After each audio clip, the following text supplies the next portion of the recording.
सभापती महोदय, राज्य सरकारने आणि एक घोषणा केली होती, विशेषतः भारतीय जनता पार्टीने बळीराजा होईल, मालक होईल अशा प्रकारची घोषणा केली होती त्यांच्या संकल्प पत्रामध्ये. सभापती महोदय, सौर ऊर्जेच्या बळावर या गोष्टी सांगितल्या होत्या. आता सौर ऊर्जेची स्थिती काय? मागेल त्याला सौर पंप देण्याची घोषणा या राज्य सरकारने सभापती महोदय केलेली आहे. या राज्यामध्ये मागेल त्याला सौर पंप देण्याची घोषणा, कुसुम योजना असेल, राज्याची मुख्यमंत्री सौर योजना असेल. सभापती महोदय, गावगाव गेलं तर कोणी 4 महिने झाले, कोणी 6 महिने झाले, कोणी 1 वर्ष झालं.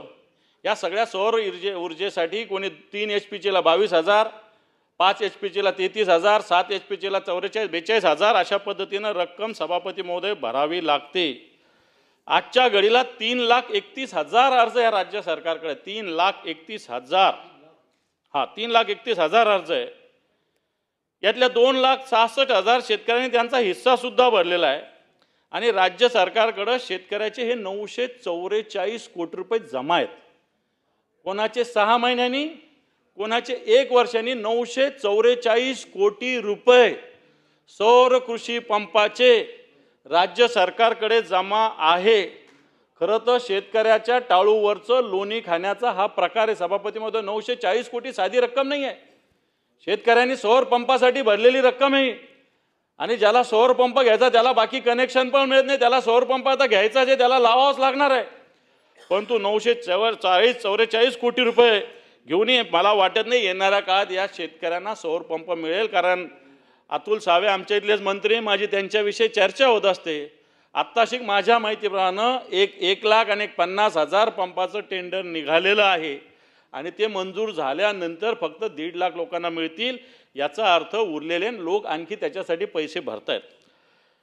मला सांगायचा मुद्दा हा की अशा पद्धतीनं एवढा पैसा राज्य सरकारकडं जमा असताना या शेतकऱ्याला पंप का मिळत? हे मान्य मला की 10% रक्कम फक्त भरावी, हे 10% बाकी सबसिडी आहे. परंतु नाही, मी बोललेलो आहे त्यांच्याशी सौर पंपाविषयी. मी आत्ता घेतलं अतुलजींचं नाव.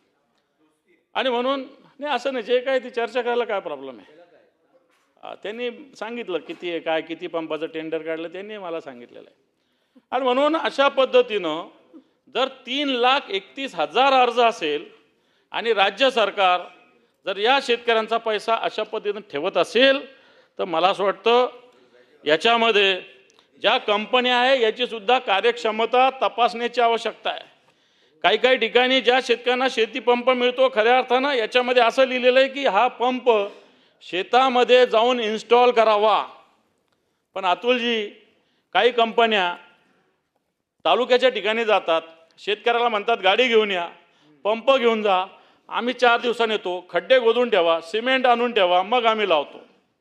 हे चुकीचं आहे.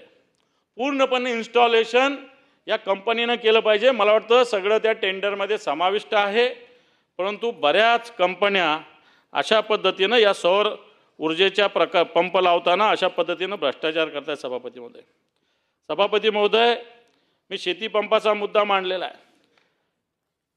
एक राज्यामध्ये मोठ्या प्रमाणात मार्केट कमिट्या करण्याचा सरकारने